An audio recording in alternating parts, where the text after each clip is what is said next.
صلی اللہ صلی اللہ صلی اللہ۔ دیکھو ماں کے بڑے حقوق ہیں قرآن و سنت میں، اخلاق میں ماں کا درجہ باپ سے 3 گنا زیادہ، لیکن باپ اتنا فضول بھی نہیں ہے جتنا لوگوں نے اس کو سمجھنا۔ کل ایک صاحب مجھے کہنے لگے، بیچارے کافی پٹے ہوئے ہوں گے، کہنے لگے یار کبھی باپ کے حقوق پر بھی مولوی صاحب بیان کر دیا کرو، جو بھی آتا ہے ماں کے حقوق پر ہی بیان۔ میں نے کہا چلو میں خود ایک باپ ہوں، کبھی اپنے حقوق پر بھی انشاءاللہ بیان کروں گا۔ تو ماں کا بہت حق ہے، لیکن چند چیزوں میں اللہ نے باپ کو بڑی ترجیح دی ہے، ویلیو دی۔ نسب کہاں سے چلے گا؟ باپ سے۔ وہ ماں اپنا خاندان نہیں لگا سکتی بچے کے ساتھ۔ باپ خان ہے، ماں ارائی ہے، تو بچہ کیا کہلائے گا؟ خان، چاہے ماں کتنی بڑی سیاستدان ہو، سمجھ گئے نا؟ یا باپ کتنا بڑا سیاستدان ہو، یا آپ کو کچھ بھی سیاسی صاحب ہو یا مال ہو، نہ جیسا مرضی ہے۔ اسلام کیا کہتا ہے؟ نسب باپ سے ملے گا تمہیں۔ باپ خان ہے، ماں جو مرضی ہو، بیٹا خان کہلائے گا۔ باپ ارائی ہے، ماں جو مرضی ہو، تو باپ بیٹا کیا کہلائے گا؟ ارائی۔ تو باپ۔ دوسرا کیا کہ شریعت نے اولاد کا سارا خرچہ باپ پہ ڈالا ہے، ماں پہ نہیں ڈالا۔ یہ بھی باپ کو ایک فضیلت دی ہے۔ دیکھو ماں کروڑپتی ہے، باپ رکشا چلاتا ہے، بیٹے کا خرچہ کس پر ہے؟ باپ پر ہے، ماں پر نہیں ہے۔ یہ باپ کو فضیلت دی ہے۔ نہیں آئی سمجھ کہ اس کو پالنا، اس کے مالی مصارف، اس کی تعلیم، اس کی شادی، اس کی ایجوکیشن کس کے ذمہ ہے؟ یہ کیوں؟ اس لیے کہ شریعت نے یہاں باپ کا رائٹ اس لیے دیا ہے کہ اسلام یہ کہتا ہے کہ باپ پہ خرچہ اس لیے ہوگا کہ بیٹا سنے گا کس کی؟ تمہارے فضائل کی تم سے اگر نہیں سنے جا رہے، بیٹا سنے گا کس کی؟ باپ۔ باپ رکشا چلاتا ہے بھائی، ریڑھی لگاتا ہے، ٹماٹر بیچتا ہے، اور ماں کیا ہے؟ کروڑپتی ہے۔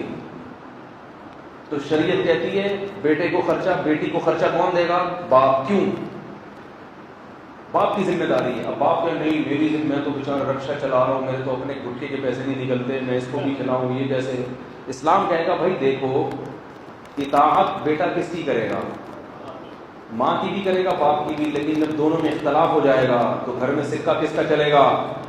تو اس لیے اسلام باپ کو کہتا ہے کہ جب ہم نے اتنا رائٹ دیا ہے کہ حکومت تمہاری ہوگی، بیٹا تمہاری مرضی کے بغیر ماں کی اطاعت نہیں کر سکتا، تو پھر یہ تمہارا پہلے ہے، اماں کا بعد میں ہے، تو اس لیے خرچہ تم نے اٹھانا ہے اس کا۔ تبھی قرآن کہہ رہا ہے وَعَلَى الْمَوْلُودِ لَهُ رِزْقُهُنَّ، عورت نے جس کے لیے بچہ جنا ہے اس پر ذمہ داری ہے اس اولاد کی، اور اس عورت کی بھی۔ نہیں آ رہی بات؟ اس کو میں ایک سائنٹیفک طریقے، وقت ہے آپ کے پاس؟ اپنے حقوق سننے کا تو وقت ہونا چاہیے بھائی۔ اس کو میں ایک سائنٹیفک طریقے سے بتاتا ہوں۔ دیکھو آپ نے کسی کی زمین پہ قبضہ کیا، اس میں بیج ڈالا اور اس میں پیداوار ہوگی، تو تمام فقہا کہتے ہیں، لا بھی یہ کہتا ہے کہ پیداوار اس کی ہے جس کا بیج ہے، لیکن چونکہ زمین استعمال ہوئی ہے تو زمین کو کرایہ ملے گا کہ آپ نے اس کی زمین اپنی پیداوار بڑھانے کے لیے استعمال کی ہے۔ تو جو اسپم ہے نا، اسپم جس سے بچہ بنتا ہے، اس میں بیج جو بیس ہوتا ہے وہ کس کا ہوتا ہے؟ مرد کا ہوتا ہے، اسی سے لڑکا یا لڑکی وجود میں آتا ہے۔ یہ جو عورتوں کو تانے دیے جاتے ہیں تم بیٹیاں پیدا کر رہی ہوگی، عورت کا نہیں ہے، یہ مرد کا کام ہے کہ بیٹا پیدا ہوتا ہے، ایکس چلا جائے گا تو بیٹا ہوگا، وائی چلا جائے گا تو بیٹی ہوگی۔ تو یہ آپ پر ہے کہ بیٹا پیدا ہو رہا ہے یا بیٹی، یہ مرد کے اس پر ہوتا ہے، یہ اسپم پہ۔ تو عورت کیا ہے کہ آپ کے اس اسپم کو، اس بیج کو تناور درخت بناتی ہے خوراک دے کر، جو حیض کا خون رک جاتا ہے اس سے بچے کی پرورش ہوتی ہے۔ پھر وہ قرآن کہہ رہا ہے وَعَلَى الْمَوْلُودِ لَهُ، بچہ جنا گیا ہے جس کے لیے، جیسے زمین نے پیداوار دی نا جس کا بیج تھا، تو اسی لیے نسب کی نسبت بھی کس کی طرف ہوتی ہے؟ باپ کی نسبت۔ جو بیسک رائٹ ہے وہ بھی کس کو دیے گئے ہیں؟ باپ کو دیے گئے ہیں۔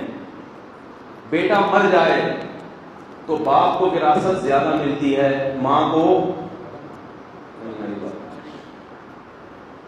بھائی کوئی وارث نہیں ہے نا، تو ماں کو 1/3 ملے گا اور 2/3 کس کو ملے گا؟ یہاں شریعت کس کو ترجیح دے رہی ہے؟ 2 حصے باپ کو ملیں گے، 1 حصہ ماں کو ملے گا۔ خواتین سے گزارش ہے کہ آپ کے بہت حقوق ہیں، لیکن جو گھر میں تمہیں مل گیا ہے نا ایک بچوں کا ابا، اس کو بھی تھوڑی سی عزت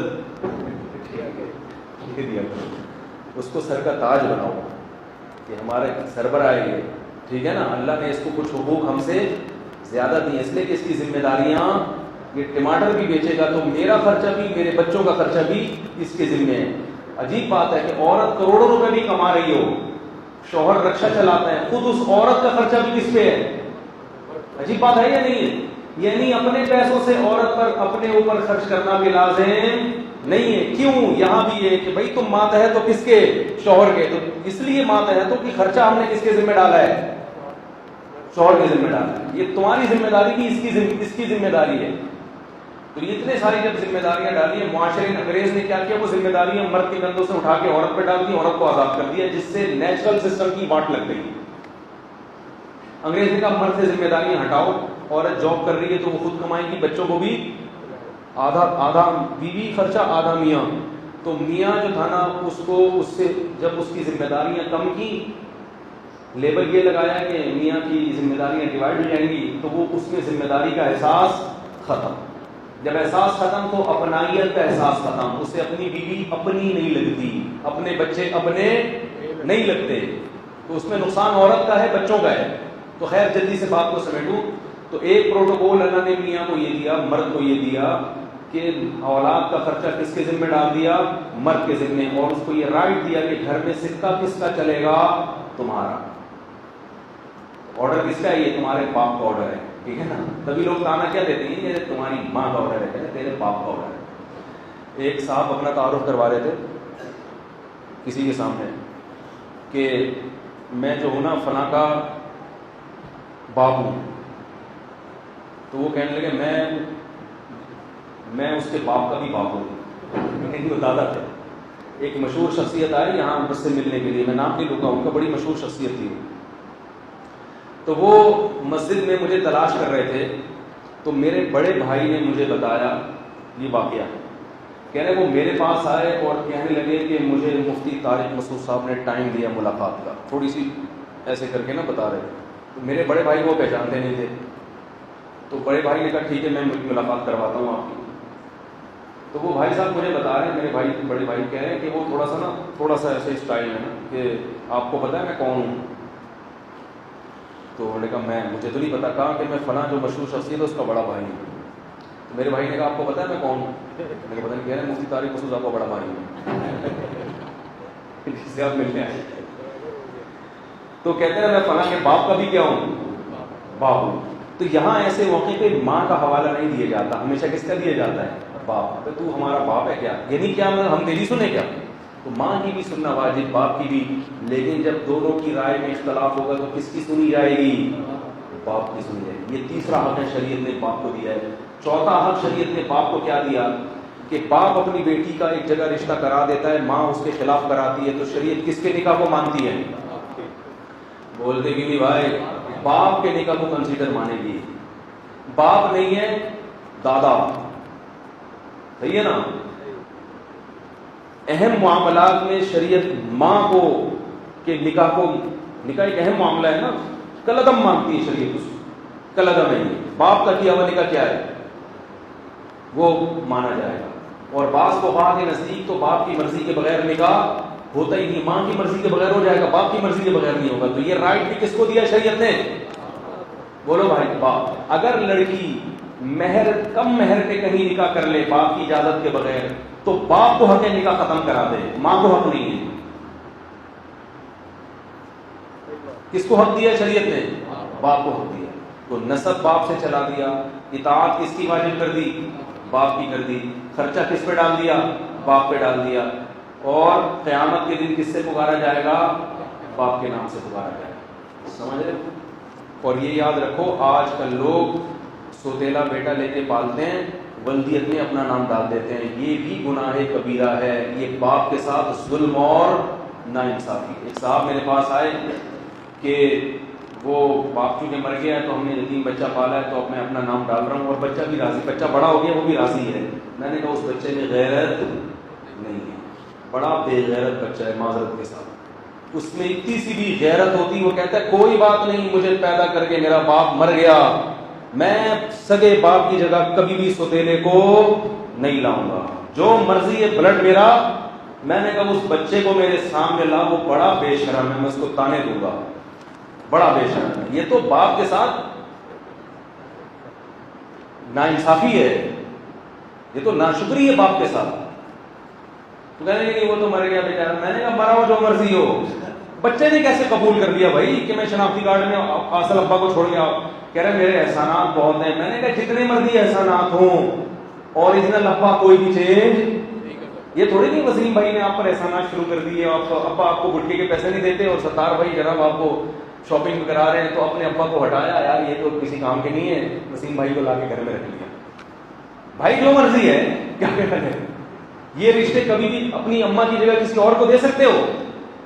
لوگ کہتے ہیں نا وہ ہماری فلانی انٹی ہے, وہ اتنا خیال کرتی ہے, میری اماں تو خیال کر. میں نے کہا تیری اماں جیسے بھی ہیں تیری اماں, چاہے وہ چماٹے بھی مارتی ہو نا صبح شام, اماں چینج نہیں ہوتی, ماں ماں ہوتی ہے. تو اسی طرح باپ بھی کیا ہوتا ہے میرے بھائی, تو اس کو چینج کرنا حرام ہے, گناہ کبیرہ ہے. شناختی کارڈ میں ابا مر گئے ہوں, لاپتہ ہو گئے ہوں, چرسی ہوں, ہیروئنچی ہوں, سٹے لگاتے ہوں, شراب پیتے ہوں, نام کس کا آئے گا, اوریجنل ابا ہی کا آئے گا. غیرت مند لوگ, اگر بیٹا غیرت مند ہے تو وہ یہ تبدیلی کبھی بھی برداشت نہیں کر سکتا, کرنی بھی نہیں چاہیے. چلو بھائی بہت زیادہ ہو گیا, کیا قیامت ابا کے نام نہیں. انشورنس کمپنی میں یہ انہوں نے کہا قرآن آیت کا حوالہ, قرآن میں صاف طور پر ادعوہم لآبائہم. مفتی طارق مسعود صاحب کے لائیو بیانات سننے کے لیے facebook.com/مفتی طارق مسعود کو فالو اور لائک کرنا مت بھولیں, اور ویڈیو کو زیادہ سے زیادہ شیئر کر کے صدقہ جاریہ میں اپنا حصہ ضرور ڈالیں. جزاک اللہ.